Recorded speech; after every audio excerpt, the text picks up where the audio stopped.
Welcome back to Strike Thoughts, round 11. We're down on the cards. We're going to have a big round 11, a big round 12, and hopefully get the win. Pete, how you doing? Yeah, good mate. How are you? Yeah, I'm good, man. I'm good. I really enjoyed this, the last UFC fight night. I thought the prelims, we just literally saying before we started recording, this was one of the best prelims for a while. What did you think? Yeah, it's good when it was just like I think what they were saying as well, like Paul Felder and that people have been saying about this smaller cage. It's just making people, whatever styles they've got, it's just making people engage more and just like I guess they're just sort of forced to fight a little bit more rather than having too much space. What So do you it's think like, about having like, because the cage is smaller, and then obviously like if we're having title fights and stuff like that in this cage as well, like Usman could potentially, he has to defend the title, and the circumstances are different from the circumstances in which you won it in. Like, do you think it makes a difference, or do you think, you know what, it's just a fucking fight, the best fighter is going to win? What do you think? yeah, I think to be honest, I don't mind either. Like I understand they're doing it in a smaller venue and it's a smaller cage and stuff, but then I like the bigger ones as well. As you're saying about it, it makes it seem more because there's that like 'cause obviously you start from the bottom and it's like the cages that you get at like small sort of UK events, like a couple of them I've been to, and it's literally like there's not that much space in there at all, and it's like they're just forced to like almost forced to like do. I guess some people are forced to do stuff that they don't want to do. Some people like that movement and stuff. But yeah, so I mean, it was exciting for these prelims. It was like as they were saying, they were just sort of forced to just engage rather than taking their time, sort of moving around. But do you know what I mean?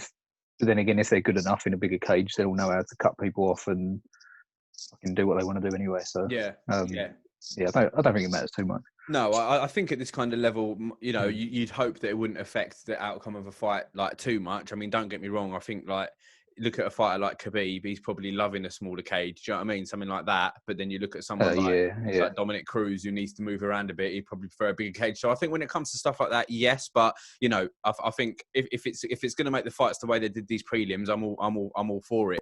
The first fight of the evening was Anthony Ivy against Christian Aguilera in the welterweight division. Both fighters making their UFC debut here, and it was a big finish from Christian Aguilera. It was his 20th pro fight. Look, it looked like just a sort of a really standard overhand right, but it really actually hurt him. It was quite interesting to see. Yeah. He just looks like we keep saying them guys that got that special something in their hands, and he just he looks like a fucking monster as well. Yeah, really exciting fight. Really exciting fight. First round stoppage. And then the second fight again was another stoppage. It was Tyson Nam against Zaruk Adeshev. This was in the bantamweight division. It was Adeshev's fourth MMA fight, but he had over like 20 kickboxing matches. So when I saw that, I thought, do you know what? Oh, he's had like 20 kickboxing matches. It's his fourth MMA fight. Like maybe he could pull up a bit of a surprise here. Maybe he could pull a big win over a veteran. But no, big right hand from Tyson, slept him within seconds. I was really impressed by Tyson. Yeah, what did you think, Pete? That's probably my favourite one. Yeah. You see, it seemed like he was like confident from the start. Like everything that other guy threw, he just sort of was like, okay, I'll see where that's coming from. And then, straight off that leg kick, just that counter right hand. That's probably my favourite one of the night. Yeah. I was going to say this is probably my favourite knockout of the night. It was really good. So we'll see what happens with Tyson now. The bantamweight division's obviously stacked, but yeah, we'll see what happens there. Next fight was Julia. I know we're going through this quite quick, but they were quite quick knockouts. So what the fuck do you want from us? Julia Avila against Gina Mazzani, again, women's bantamweight division. Just again, Avila absolutely murks her. Early stoppage, absolutely swarmed her. This was the third fight of the evening, the third early stoppage, and I was thinking, I was just loving it. I was thinking, what a fucking card this is. And I know people get. There's a lot of different people that have like really different outlooks and stuff. I remember when I watched McGregor Aldo with a few of my mates, and one of my mates was fucking pissed off that it was a 14-second knockout, and I'm like, mate, this is what I hate people like that. I know, like, what do they, like, I don't know what people expect. Like, you see it in boxing and stuff as well. It's like, I paid all that money and it was over in the first round. It's like, well, it ain't fucking, it's not like going to the cinema, is it? Like, you go to cinema, you pay for a 3-hour film, you watch 3-hour films. Like, this like, this could like these sort of things could end whenever. That's what's exciting about it. Exactly, 100%. Yeah, so I'm happy with early stoppages. If the whole card was like that, then I'll be over the moon anyway. So yeah, really impressive from Avila. The next fight was Divashvili against Gustavo Lopez. This was a catch weight fight, Pete. What's going on with these catch weight fights? I don't know. I really don't know. It's so weird. I'm wondering whether they're struggling to get. I know they're saying that only 1 or 2 people have come out and said they ain't fighting during the pandemic, but like, I'm wondering whether people are just not wanting to. So I don't know whether they're struggling to get fights because even like this fighter's fighting that lost like a couple of weeks ago. They're fighting again, like even before some people that have won and stuff like that. Like, I don't know what's going on. But it's weird. I guess weird. You know, in the circumstances given, you know, I'm happy to. I'm not like I say. Don't take it as a complaint. It's just more as like an intrigue to be like, you know, when people make weight, don't make weight. I know that Dana fucking hates it. So I don't know, but then it just seems like, you know, they're just saying, oh, we'll have a catch weight then. It was 139 pounds against 140 pounds. I'm hoping that what this does now, we've spoken about it before, and it's a bell that Joe Rogan constantly rings all the time, but I'm hoping this does open up the door a little bit to more weight divisions. Yeah, it should do, really. Especially the lower ones. Yeah, it's just like, because I think some of them people do just fucking almost like ruin their careers just cutting down to that weight. Like, I don't think McGregor would still be doing it now. Like, that's probably why till he retired. Like, he was just like, fuck this, I'm staying at welterweight. I ain't got to cut no weight. Yeah. Feel fresh sort of coming in. But yeah, they do need to like open it up a bit, I think. 100%. I was listening after your recommendation. I was listening to Henry Cejudo on Joe Rogan, and he was talking about how it's a really good pod. Yeah, and he was just talking about how he used to cut weight, and you know, then the next day balloon up. Like they're talking about, I think he said 14 pounds in a day or something crazy like that, or something. It's just like, what is that doing to your body? I know. I think he said the biggest he cut was like 16 pounds. Like, he left it a bit too long. Did you? That was the mad bit. It's crazy how things happen. When he said that first weight cut, and then he went to Joe Silver or someone like that. He's like, I'm not doing this anymore. Like, I'm going to quit. I think it's just like, imagine someone like that had quit, and like we never get to see someone be like a double champ and fucking be one of the best fighters. Really, it's just like that's what I mean. It's a shame, really. Probably got all these talented people. Like, look at fucking all the shit that Rumble Johnson put himself through. And he's fighting these weird welterweight fights, and then he moves up to his natural weight, or probably a little bit above his natural weight, and he's just fucking knocking everyone out. It's just I don't think the benefit's that good, unless you're quite a big person anyway. Like, that's probably why, like, a lot of people say McGregor only fought smaller people, but he weren't built like a brick shithouse. He was just long. Like, he was like long and rangy for that division. So when he did cut down to featherweight, and he almost looked like a fucking zombie. But then on fight night, he looked fucking great. Like Aldo, that was one of the worst I've seen him. And then he comes out with that performance. It's just like, yeah, it's mad. It's weird, I guess. I guess if you do it right, there are people that can do it right for you, but I bet there's people out there doing it on their own and just sitting in a sauna fucking killing themselves. Because, man, the Ultimate Fighter was the first thing that opened my eyes to it. I remember that we've spoken about it on a couple of pods previous as well anyway, but I mean, if you listen to the pod, we will repeat ourselves. And he was just like the geezer in the sauna on the bike, and they had to like drag him out and stuff like that. And it's it's mad. It is mad what they do to themselves. And I just think, like, for me, like, when I was early, because I've been watching boxing and UFC for so long, and I always thought to myself that the weight classes was a really fair way to do it. I always agreed with it, and I always thought, it's really, really good. And then the more I got into it, and the more I learned about it, it was like, it's almost a competition to see, right, who can weigh in, and then boom, who can put on the most weight. Like, it's such a strange way of, it's very, very weird, strange. Yeah. It's almost like I know that's not what they're aiming for, but it's almost like a split between like a bodybuilding competition, and then the next night they fight. It's like they come out, they're all ripped to shreds. Yeah. And then the next night it's like, I guess I was listening to who was on there the other day?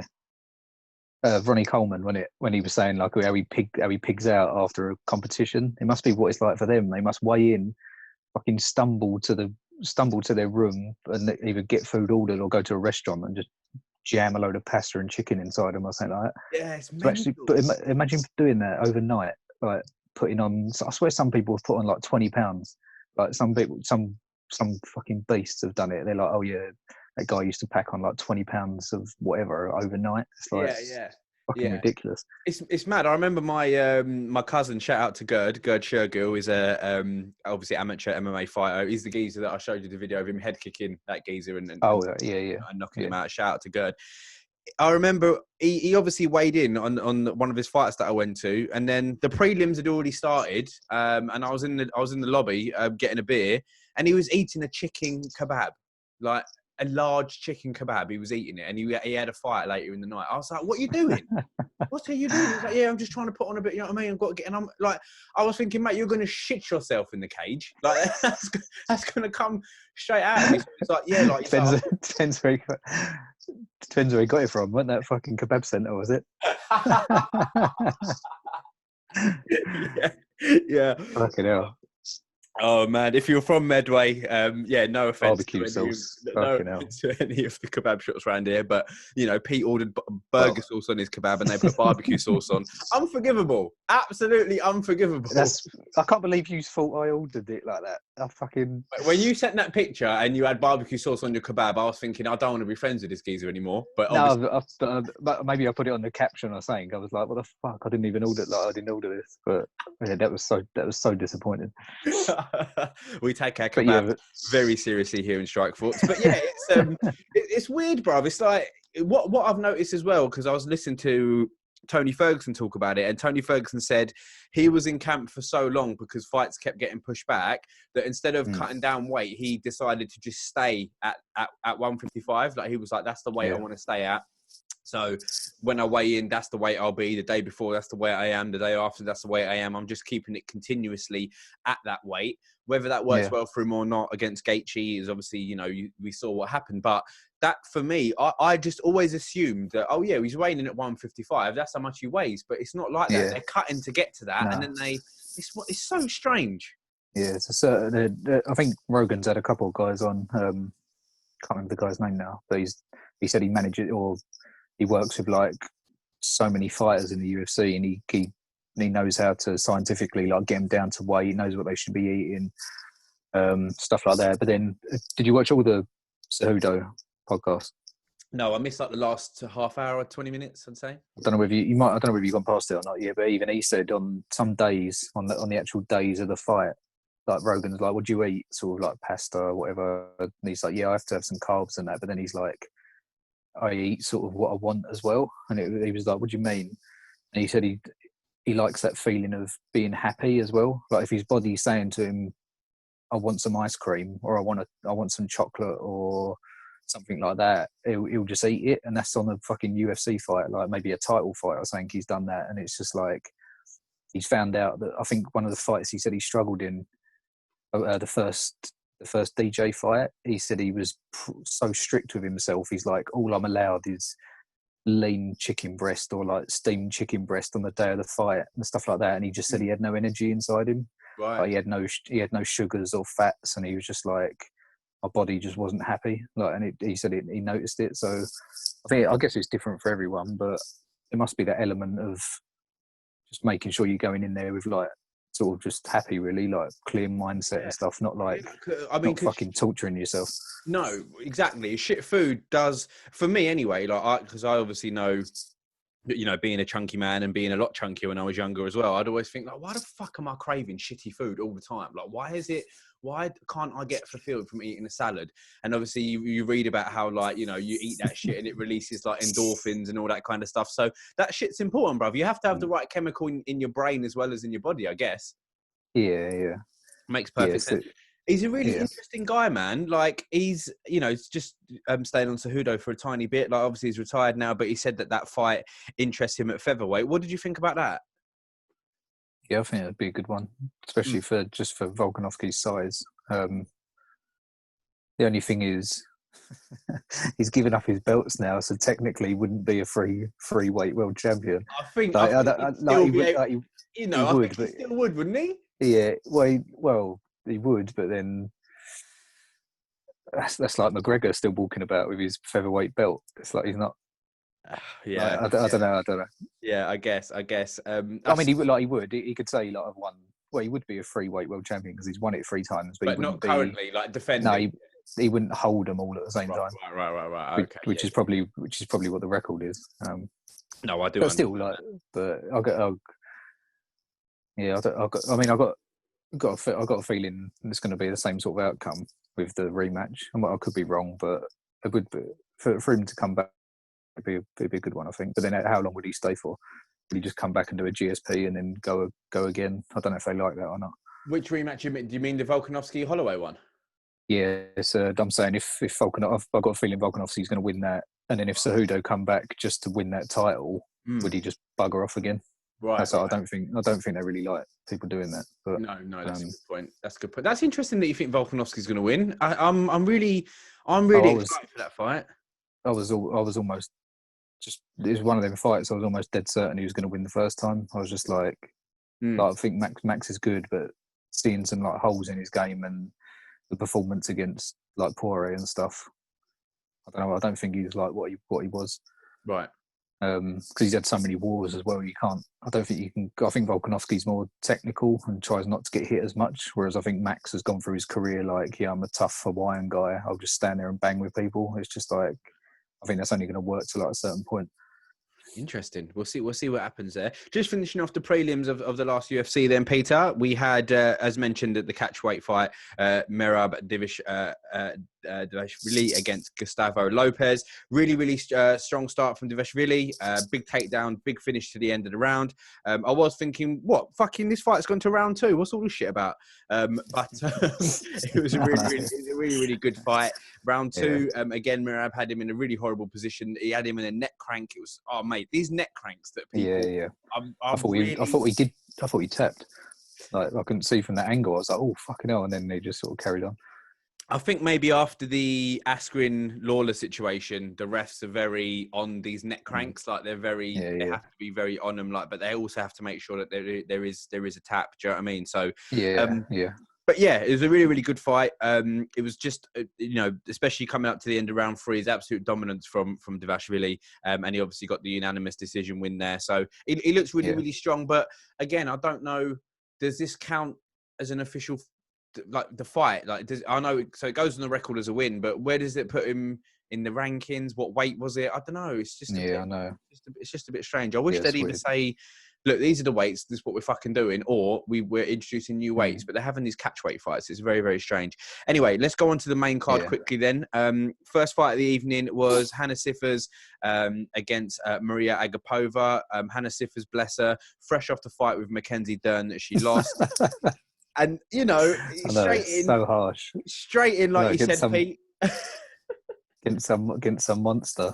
Yeah. I love that other girl. She's my new favorite. She's my new favorite female fighter. Why is that? She was just, I don't know. There was something about her at the beginning. She was just sort of like rocking out in the corner. She's like, right, let's go. And just the way she just looked dangerous, like a really sort of long. She didn't like she. I mean, that Hannah Cifers was like taking her shots pretty well, but yeah, and then to find out she's only like 22, 23, something like that. Yeah, and she's just like, even did her interview afterwards with Paul Felder? Fucking hell, she was getting me energized. I was watching it quite late. I was just like, whoa, I felt like going for a run. I think. Fucking sick. Very sick fight. A really interesting look as well. Very unique look. You'll be able to pick Maria out of a crowd. Definitely a massive head kick from Agapova, using her reach so well, using the distance so well. Gets the back, chokes her out. Another first round finish. Again, just I'm all for first round finishes. So this was a really exciting card. Big from her. Hannah Cifers, Pete, I mean, should she take some time off now, do you reckon? What do you think? Or get straight back into the pocket? That's what I mean. I don't know what the fucking hell. That must be so tough. Like coming off a loss and then being like, right, wicked, I've got another opportunity against this young girl, getting bashed, and it's just like, oh, I don't know. That must be so dangerous. Because I know in the past it's like you lose 3 in a row, you're out. I don't know what the rules are anymore. But yeah, Fucking have a rest, mate. Which is a fucking, innit? Have a rest. It's strange, isn't it? Especially in MMA. Like, you know, we're loving our NBA at the moment, Pete, and they play, you know, back-to-back games 3 or 4 times in a week. If you lose 2 games in a row, it's like, oh, fuck it. You know what I mean? I've lost 2 games in a row. You lose 2 fights in a row. It's your mind. It's your body, especially in that turnaround. It's, you know, I can't imagine. I hope she's going to doing her sports psychology, sports therapy, that kind of stuff, because I'm sure it takes a lot out of them, bruv. It really must do. Yeah, 100%. It's more mental, I think. It's like physically, these guys could probably do it every weekend. They probably used to when they was younger. Like Bisping and that spoke about it. Yeah. They're just like, fuck it, we have a fight, and then a few days later, it's like, oh, we got another one. It's just they can do it, but it's just at this level, losing and that. It's just like that's like even someone like Gaethje says, and he's game. He said he's game to fight whenever, but he's become more smart now, and he's like, it's the mental time I need to get ready. Like I need a certain amount of weeks to mentally prepare for a fight. Like I think that's the main thing. Yeah, really, really interesting. Bless her. So hopefully she'll come back strong. We'll see what happens there with Hannah. The next fight of the evening was Jordan Espinosa against Mark De La Rosa. This was another fight in the bantamweight division, the stacked bantamweight division. The output from Jordan Espinosa in this fight, Pete, was absolutely unreal. 100 strikes just in the round 1, and the fight just continued like that. De La Rosa had a few guillotine attempts, never really had anything, and it was a unanimous decision for Jordan Espinosa. What did you think of this fight? Yeah, it was really good. I think straight off the bat, he reminded me of like it was like watching Barbosa or something like that. Yeah, like just the way he moved and stuff. Like really like fucking clean jab. The other guy had a fucking really good chin. I think that's what it come down to. Like he's just he was constantly plodding forward, but he just didn't have nothing. Didn't have nothing for him really. Yeah, just being outworked. Yeah, that guy looks. What weight was that again? This is bantamweight. Jordan won the fight, and then afterwards he called out Tyson Nam as well. Nice. Just straight called him out, and that's obviously Tyson had the early knockout of the evening as well. So again, 2 bantamweights there that they might just jump straight back in. Again, the fights are coming thick and fast, and I'm fucking loving it. We have got another fight to preview as well. So, but I don't want to. I'm not saying we're going to rush through these, but we will get through them. The next fight of the evening was Andre Fili against Charles Jourdain, Air Jourdain, which I think is a great nickname for Charles. I'm loving that. Sick. This fight was really, really exciting. There was a really, really great exchange of head kicks in the first round, like literally head kick. There's like 4 head kicks. They're doing head kicks each. I thought it was amazing. Jourdain was using the left high kick, really, really good. It looked like he hurt Philly's arm. Did you see that? You know, when he stopped throwing? Yeah, it was a bit weird when I didn't.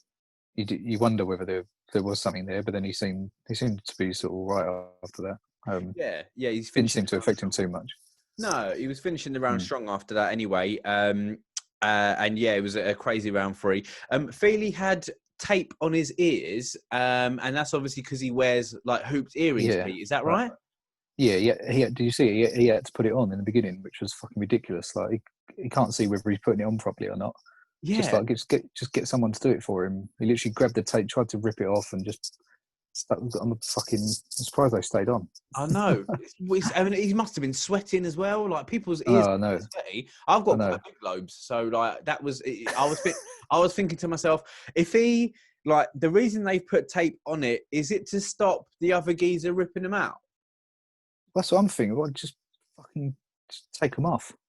Take them out. Take them out. Do you know what I mean? Why? And just leave them. Just say, "Oh, don't touch the fucking ears." Like, would you? I don't get it. What's that mean? Does that mean he's only just had them done, or what? Because I've seen people with them before, I fucking don't understand it.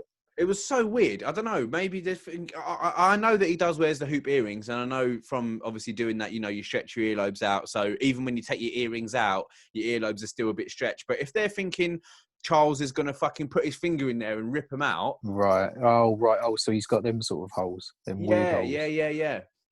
Yeah, that's fucking. Yeah, it's weird, isn't it? Yeah, I suppose it could have, even fucking hell, go from eye pokes to ear pokes. Yeah, exactly. It rips. I think the reason why they did that is because he stretched them out, they've probably got enough room for a finger to get in there. Yeah. So during grappling and submission exchanges, they wouldn't want it to happen by accident, him getting a finger in there or stuff. Or right. I didn't even notice. I thought we had just like diamonds, like little studs in or something. That's why they covered them. No, I didn't even. I didn't notice. No. Oh. It's because he stretches them out. He's into his tattoos and all that kind of stuff, isn't he? But yeah, it was that was interesting. But then crazy round 3 again. It was I thought it was quite a close fight, but I did think Philly did enough to win. He won by split decision. Really, really interesting at the end, Pete, when one of the judges scored it for Charles Jourdain. Even Jourdain was like, "Hey, what?" Yeah, I know. Yeah. That's what I noticed. That he was like, no. It was almost like he was going to say if he won, he wouldn't accept it. Yeah, so, But no. weird. It's like, come on, mate, have a bit of confidence. Be like, yeah, I fucking did win that. It's Cunt. good. It's good to see that though, because Yeah. I think didn't someone win the other week, and you could tell on their face they knew they didn't win the fight, and they're like, well, yeah, I'll take that one. I'll take it. But yeah, really, really impressive performance there from Andre Philly. He was just saying in an interview, look, I'm here in the featherweight division. I've been around for a while. You know who I am. You recognise me, and I've been fighting. I've been winning. I want a big name, and I kind of agree with him, Pete. I was surprised to see he's not ranked. Who didn't he lose quite a big fight though? Was it? Did he? I can't remember. He lost to record because for him to, I don't know, maybe it's because of the tattoos and stuff that I'm sure he got like badly knocked out by someone. So like he tried stepping up against someone big, and then I'm sure he fucking got knocked out. So his last fights, he obviously beat Charles Jourdain. Before that, he lost to Sadiq Youssef, and that was a unanimous decision. And then before that, he's lost to Michael Johnson. That was a split decision. He's lost to Calvin Kattar. That was a decision as well. The last time he got knocked out, Pete, was 2016 against Yair Rodriguez with a head kick. Oh, that was it. I saw some highlights the other day. Someone was talking about Rodriguez. Yeah. Yeah, I mean, don't get me wrong. He's not on a mad win streak or anything like that, but the technique's there, and I think they've got a potential star there. If he's always getting better, he's early 30s. He's coming into the prime of his career now, so I'm hoping to see him against a big name. I'd say. Yeah. We'll see what happens there. The next fight was Kevin Aguilar against Charles Rosa, lightweight fight. Very tetchy at the beginning. And this was like, it's one of these fights where for 4 minutes and 40 seconds or 50 seconds, it's a tetchy fight. Like they're feeling each other out, really tetchy and, trying to control the distance. As soon as the 10 seconds thing goes, the fighters come alive, and I'm like, mate, why can't you do that when there's 2 minutes left? Like, and I know it takes a lot. It's so strange. Like, as soon as you hear that 10-second clap, fighters go mad. It's like a fucking alarm bell. Like, I better start fighting, mate. That's what the bell's for. You should be doing that at the bell. And then there's people that fucking should just back off. Like, who was it? Who did it? Was it Korean Zombie? Maybe. Remember, he got that back elbow in the last 10 seconds of the fight, or the up elbow. Was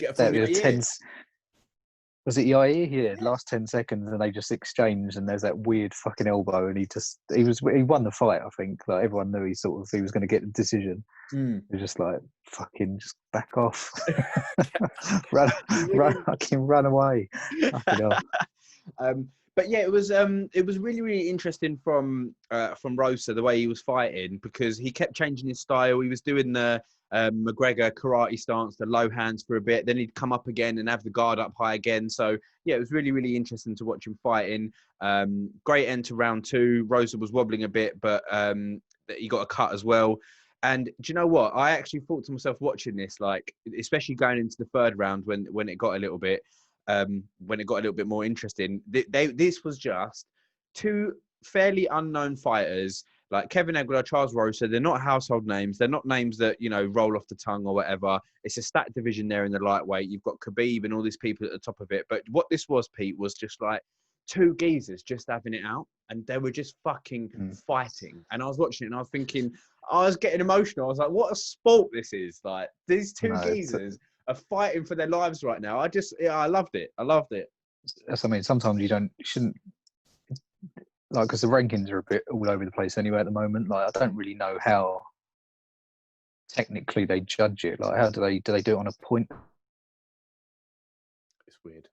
I have no idea.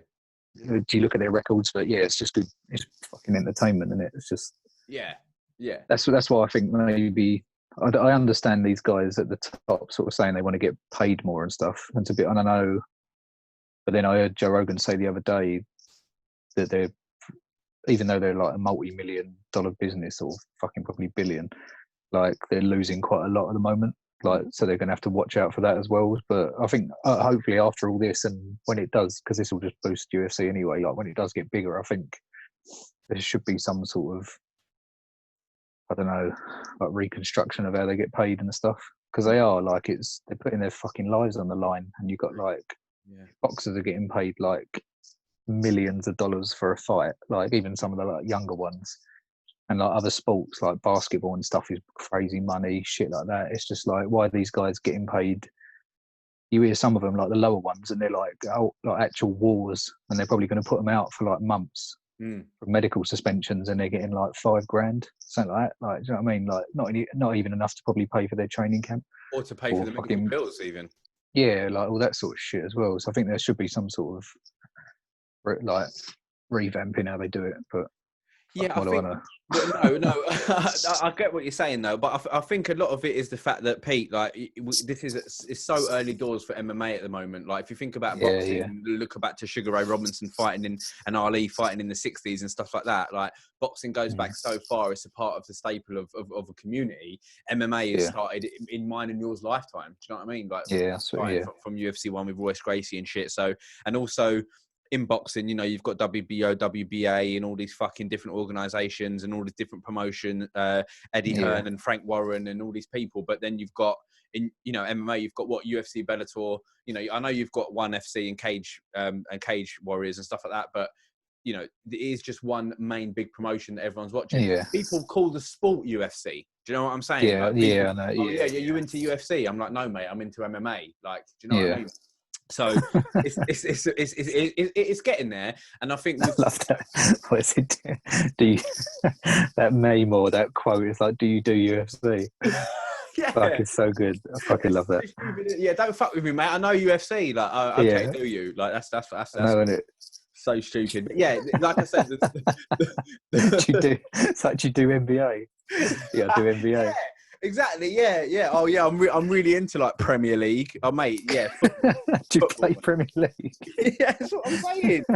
So, you know, and do you know what, Pete? This helps us because we've got on the bandwagon early and we're doing a podcast about it. So when MMA is big, we'll be big. We'll be millionaires, mate. Best one out at the moment. best UFC podcast out where we talk about just UFC. Yeah, we're sat here we're taking a piss out of people that call it UFC, but we don't talk about any other organisations. Yeah, I know. Listen, how much time do you think we've got? Yeah, it was.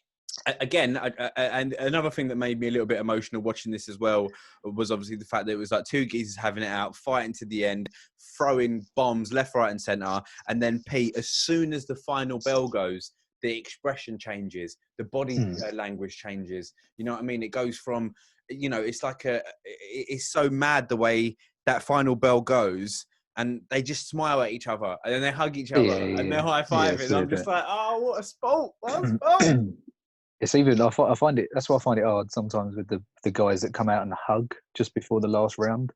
Yeah, it's like I do understand that, but then it's like, are you really in that killer frame of mind? Like, it's weird. I'd like leave that shit to the end. But yeah, it's like you used to see videos of Gary Neville in the fucking tunnel coming out and that. Like, yeah. Even when he was playing Everton and Phil Neville's like, mate, that's your brother standing next to you. Yeah. Like, you can say hello, but they'd just be like, no, don't give a shit. I'm going to war. It's like Roy Keane when you hear him in the studio and he's like, you're going to war. What are you smiling? You're going to war. Roy, calm down, mate. Calm down. Fucking war. I look at football so differently now. Like, it's fucking bunch of pansies, isn't it? Rolling about on the floor, getting paid all that money. Fuck it up. They're fucking private water bottles. Yeah, what is this? Anyway, listen, we can talk about fuck football. Fuck football. Best sport, isn't it? Big decision there went to Rosa, and to be honest, you know, we always talk about the divide between the fighters at the top of division and the fighters trying to come up in the division. But I tell you what, after this fight, I'm really interested in watching both of these fighters now. After that, I've got big respect for him. And like I said, it was a really, really good fight and it made me cry. Next fight is Marvin Vettori against Carl Roberson in the middleweight division. What a fight, Pete. I mean, I've got my notes here. Did you want to start us off? Yeah, I thought it was really good. Like really good. It just seeing what it come down to was Vittori just wanted it more, right? And I think he's been wanting it more since since they first met. But yeah, it's a bit. I don't know, it was a bit of a weird one at the end. I don't know whether that guy was actually that hurt or not, or he seemed like he was just sort of taking shots and he just sort of couldn't get out. But then when the ref stopped it, it was like he just sort of sat there and like rolled forward a little bit. I don't know whether that was just exhaustion or whether he just couldn't keep up with the pace. But I don't know. If he's tapping, he's tapping at the end of the day. Like I think, like it was really, really good exchanges at the beginning, and Marvin was on top of him and just raining down shots. And there, for me, there's an argument there for like, look, if you're fighting and it's supposed to be a fight, and Marvin threw, I don't know, double figures unanswered shots. And Robeson's on the floor just covering up. Like, he's not hurt, but he's just covering up. He's not doing any offense. Yeah. You know, is that enough to be like, okay, he's got the upper hand here and he's basically won the fight because Robeson hasn't got any answers for him. But the fight wasn't stopped. It kept going on. Vittori's raining down fucking shots on him. And then finally sinks in the rear naked choke. And Robeson just taps. Yeah, I think it did. Now that you say that, it did look like Vettori just fucking wanted it, and Roberson just kind of, I guess, didn't want to be in there. Or do you think he just got swarmed? What do you think? Yeah, maybe. Maybe. I guess there's them sort of fighters that just don't like that sort of shit. There's people in there that can do it all, and then there's other ones that want to like treat it as like a sparring match, like keep their perfect distance and land that perfect shot. But then when that doesn't work and it gets ugly, it's like it's like deep waters in it. They don't know what to do. But yeah, it's just, I'll put it down to he just wanted it more. He just fucking beast. Absolutely. I don't know. Even thinking, but the guys, he looks like a fucking beast anyway. But like, even to the point where Vettori was going after him the first time backstage and that saying, "I'm going to fucking kill you," and that you've put me through all this fucking struggle, and then you just quit and blah blah blah, all this sort of stuff. Yeah. Just like maybe I don't know. Fucking maybe he didn't want it in the first place. I don't know. Yeah, I don't know. Anyway, he sunk in the choke and absolutely fucking roared when he that was sick. Just going around shouting, especially in an empty arena. It just sounds so good. Give him a ranked fighter now. I'd say. I think Vittori's ready. He's coming up in the middleweight division. I'd say his next fight needs to be a ranked fighter. And he thinks he's ready for it as well, and obviously he's not going to say any different there. Just before we preview the fights that are coming up this weekend, very quickly then, Pete, the main event was Jessica Rai against Cynthia Calvillo in the women's flyweight division. First of all, Jessica misses weight by a quarter of a pound, by 0.25 pounds. In the early stages, it looked like Jessica was a sort of better striker, but Cynthia just sort of took over in the fight, Pete. Yeah, but that's what I mean. When we spoke about it, I think she just figured her out. I said she, like, you can't just, especially in like a main event fight, not saying she hasn't got any other skills or techniques, but you can't go through a main event fight just throwing a 1-2. That's literally all I noticed or remember sort of throwing. And this other girl, Cynthia, just had like so many more tools in her box. And it's like, it's all well and good. Maybe that does work against some people, but you need like a plan B, a plan C, like use something else, change it up. That's why the sport is what it is. It's just like, I just couldn't believe it. I don't understand. You must do so much different work in the gym. You must do takedowns, submissions, throwing 3, 4, 5 punch combos with kicks on the end. And then you go into a fucking main event fight in the UFC and you throw a 1-2. You just use the one tool, fucking hell. It's like, and it ain't working. You know, again, we've never been in any pro fights, but we can see what's going on. Do you know what I mean? Like, I know it's easy for us to say, but no, I didn't hear a corner. Did you hear a corner? I don't know what they were saying. I didn't really notice. No. The best. There was a good corner work. I can't remember what fight it was. I think it was trying to think what fight it was. Yeah, it was the Divashvili against Gustavo Lopez fight. I'd like the cornerman there, because Lopez's cornerman was just like, right, just to let you know, you lost that round, so you got to come out strong next round. Like, and I like that. So hopefully, Jessica's coaches were like, look, you're the number one ranked fighter here. Like, what you need, you know, you're going to get beaten. You need to step up the pressure a little bit. But Cynthia really grew into the fight, bless her. I thought it was fantastic the way she was growing into the fight, more strikes, more takedowns. Paul Felder on commentary made a really interesting point to say, you know, these women are fighting, but the reward for these women is going to be a fight against Shevchenko. Is that a reward? Yeah, no, I saw someone's come out and said she's not ready. I don't know who it was. Someone said they're a bit worried. They're like, no, you're not. You need a warm-up fight. Right. Can't remember who it was. Someone on Instagram, but like an ex-fighter or something, or a fighter, and they were just like, yeah, you're not. That's like it's like throwing her to the wolves. Really, she's not. She needs a couple more fights, or one more at least.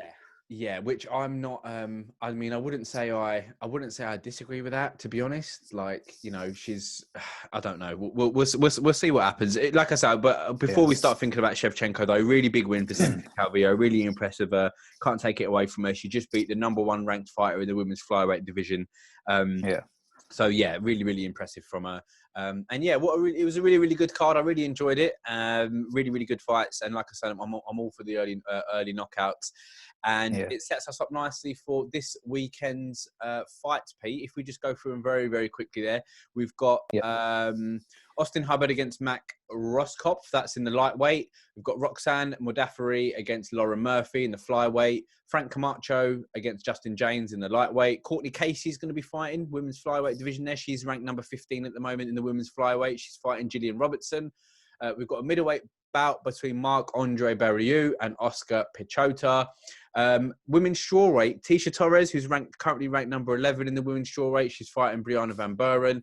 And then we've got a lightweight bout. The main prelim is Clay Guida against Bobby Green.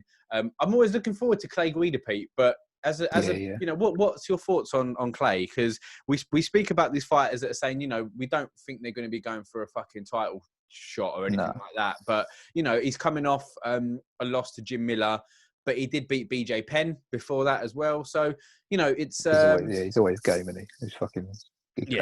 and against Bobby Green as well. It's like definitely like a Styles makes fight sort of fight. You got like the sort of technical, crisp striker against that fucking just little Tasmanian devil. It should be a good one. Yeah, a little bit. Really excited for that. Then we've got Jim Miller against Roosevelt Roberts as well. Roosevelt Roberts obviously fighting quite recently Jim Miller as well, so that'll be interesting. We've got, it doesn't say the weight class there for some reason. Maybe it's a catch weight. We'll see what happens. Welterweight, we've got Bilal Mohammed against Limon Good. Women's bantamweight, we've got Raquel Pennington against Marion Renew. That's fighter ranked number 6 against fighter number 10. So that's obviously pretty good. And then we've got what I think is a really, really interesting featherweight bout, which is Josh Emmett against Shane Burgos. With Josh, we've got Josh coming off 2 wins against Michael Johnson, knocked Michael Johnson out, and then we've got he also beat Masar Bektic as well, and then Shane Burgos is coming off 3 wins as well against Cub Swanson, Kurt Hullabu, and Makwan Amirkhani. So yeah, I think it's going to be a really good fight, Pete. Yeah, it should. Yeah, that one should be really good. Look forward to that. Yeah, and then the main event of the evening is Curtis Blades, who's ranked number 3, against Alexander Volkov, who is ranked number 7. Volkov is coming off a win against Greg Hardy. He's got that loss against Derek Lewis, which was a crazy fight where Derek just knocked him out with about 30 seconds to go, which was fucking crazy. But before that fight with Volkov, before that fight against Lewis, 1, 2, 3, 4, 5, 6 fight win streak there. So that's, you know, not to be taken lightly. And then Curtis Blades, the only loss that Curtis Blades has on his record is 2 losses, and they're both to Ngannou. So, you know, there's no... It's quite early on, wasn't it? Yeah, I think he's someone who's like on a tear. Like, he's just on the up. He just seems to be getting better and better every time I see him. Yeah.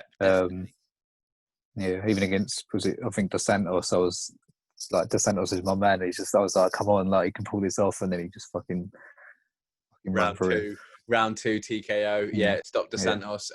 He stopped Shamil. Abdurakhimov as well. Beat Justin Willis, mate. He's beat Overeem. He's beat Mark Hunt. He's beat Alexei Olenek. As I say, the only losses he has on his record are both to Francis Ngannou. One was a stoppage from a doctor, and then the other one was a TKO as well. Look, losing to Ngannou, your stock doesn't really get damaged from that, I'd say, because everyone fucking loses to Ngannou apart from Stipe and Derek. So it's I'm really, really looking forward to this. I always love a heavyweight fight, so we hope for knockouts, but we'll see what happens. We'll see what happens. Do you feel like these two fighters are, what can they do in the heavyweight division, do you think? Oh, definitely. I think I look more at Blades on just the way he's fighting at the moment. I think he's got more. His career, he's got the wrestling as well and the ground and pound. He's just like, that's what I mean. He's got more tools, I think. I don't know. Yeah, maybe. I don't know. Would he beat? I don't know. I think Ngannou's just next level now. I think he's just going to get fucking more dangerous and dangerous. I don't even care about his technique. I just want to see. It's just a freak show with him. I just put him. Even this. Oh mate, I don't know. I know this is ridiculous, but him and Dylan White keep talking about doing a crossover like boxing match and stuff like that. Who do? And I'm just like, Ngannou and Dylan White. Yeah. Because Ngannou said he's always wanted to do boxing and he's getting a bit bored with not getting any fights and stuff. And I think Dylan White watches MMA. I think he's done MMA before, and he's just like, yeah, I'll fight that Ngannou guy, sort of just taking the piss. And even that, I look at it and I know you look at the McGregor Mayweather fight, but that was like technical. But with a heavyweight boxing match, it's like, I swear to God, I'd love to see Ngannou just go into a professional boxing match and fight like he did against Rosenstrike and just see what happens. Because you don't see that in heavyweight boxing, do you? Just someone swinging from round one anymore. Yeah. It's all technical and working someone out, getting behind the jab. I just wonder if he. Actually, I don't wonder. I know he'll carry that power with boxing gloves on as well. Yeah. Just fucking be so funny to see him just going murk. His chin is all up here and that. Like, do you know what I mean? It don't matter if the other geezer's unconscious. Very, very good point. Blades put out a tweet today saying, if you are hoping to see a 25-minute stand-up war, you probably shouldn't tune into the main event because I fully intend on ragdolling my opponent. I just figured... I just figured I'd let you all know ahead of time. No fucking around there. He's obviously thinking he's going to win this fight, which is, it's hard to argue. It is hard to argue. I just wanted to see if I can find the picture again. Yes, here we go. So we've got some fights coming up on June the 27th as well, Pete, which will obviously break down that card as well. So we don't have to come onto it a lot. But Dustin Poirier against Dan Hooker. In the lightweight division has been announced, and then also Mike Perry against Mickey Gall has been announced as well. That's exciting. I'm really excited for those. Yeah, that's sick. Yeah, we saw Mike Perry in training cutting his shit up. What's going on? I know. It looks like I don't know what he's doing, man. I think he's losing the plot a little bit. It's because he's got rid of his team, isn't he? He's got no team with him. He said he's going to go back to the way that he used to fight, stuff like that. And today, have you seen what he said today? What did he say? He's just fucking. He's having a go at us lot. He's like, "Oh, you fucking Europeans over there." Obviously, there's a picture of Darren Till and then him, and he's like, "Yeah, all you fucking European lot. The only things you use are raw dogging, fucking each other or something." Like, I can't remember what he's fucking. Right. He's just going off, like probably because he thinks everyone in Europe must be a Darren Till fan. I don't know, but Europe's quite big, mate. Like, do you know what I mean? No, innit? Yeah, and plus he ain't having a go at us because we ain't even Europe anymore. So fucking up yours, mate. Anyway. But I would love to see Darren Till do him. I think Darren Till fucking annihilates him. To be honest, like, I'm just thinking of because I know when he got his fucking nose absolutely smashed in. I'm really. Let's have a look. Well, he's coming off 2 losses, Pete. He's coming off a loss to Jeff Neal. He's coming off a loss against Vicente Luque as well. He did beat Alex Oliveira before that by unanimous decision, but he also lost to Donald Cerrone. He did beat Paul Felder, though, back in 2018. So, it's I don't know. Yes, I mean, he's good, but he's just like I think the Luque one was close. I felt a bit sorry for him in that one, but that Jeff Neal one he was just totally outclassed. And I don't know what he's going to try and do. Is he just going to he was exciting when he first come in. He was just fucking standing there trading with people, and he looks fucking scary as well. But I don't know. Maybe obviously he wasn't with the right team, but I think you need a team. Yeah, absolutely. Can help you out a little bit. You need some train. You need a coach in the corner. You need a trainer. Do you know what I mean? It's mad. Yeah. Is that what is that? Is that Fight Island, or is that not Fight Island yet? I think it's Fight Island. It must be. I think. June 27th. Yeah, I think it might be. But I guess either way, he's had some boxing matches as well on Mike Perry. His boxing record. I know he's had some fights there.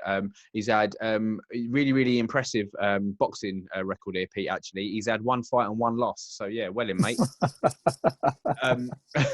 Sorry, he's going to have a go at Europeans, mate. He must have had a team behind him. Oh, bless him. Right, Peter, thank you very much again for listening. Yeah, lovely episode there. We always say we won't be on for long, then we end up rambling about fucking weight classes and fucking cage sizes. Yeah, but always a pleasure. Really excited. What we'll do, obviously, next we'll break down the Curtis Blades fight. We haven't made any predictions, obviously, but yeah, I'm thinking Curtis Blades is probably gonna get out the win there. But we'll see what happens there. Yeah, anything else for myself, mate? Yeah, Bob. I think it might have been today. I'm not sure when the date was, but I think it's been announced. Figueiredo Benavidez 2 for the flyweight belt. Oh, nice. Okay. So that'd be a decent fight. That's going to be good as well. It's just we've spoken about it before with the little guys. You know, I don't feel like they get the recognition, but their first fight was a cracker. Yeah. It's sick. It's a shame to see people go as well, but I like the way when people leave or just give up their belts. It's good to see just two new people just fighting for that belt. Like no one's champion yet, so it's like it's both up for grabs. Yeah, definitely. Yeah, really, really excited for that. When is that? Did they say when it is? I think that's July as well. It must be another Fight Island one. Yeah. I'm so excited to see that. I'm so fucking not being. I don't mind the Apex, but I'm getting a bit sick of it. Like it just seems like a training centre. I can't wait for this island. I know. It'll be so exciting. It's gonna be so good. It's gonna be so good. Yeah. So I've got just quickly. We won't go through all the card, obviously, but this weekend we've got Blaze versus Volkov. That's at the Apex Centre. We've got Poirier versus Hooker. That's June 27th. That's at the Apex Centre as well. Usman Burns, which is obviously a really, really exciting fight. That's July the 12th. That's going to be on Fight Island. Then we've got Calvin Kattar against Dan Ige. That's on Fight Island as well. And then the card, as Pete just mentioned before that, Figueiredo against Benavidez. That's on Fight Island as well. That's on July 18th. Mate, the cards are coming thick and fast. The fights are coming thick and fast. I'm very excited. So excited. Can we get there? Can you get a flight there? Yeah, can we get there? Can we get to Abu Dhabi? Fucking hell.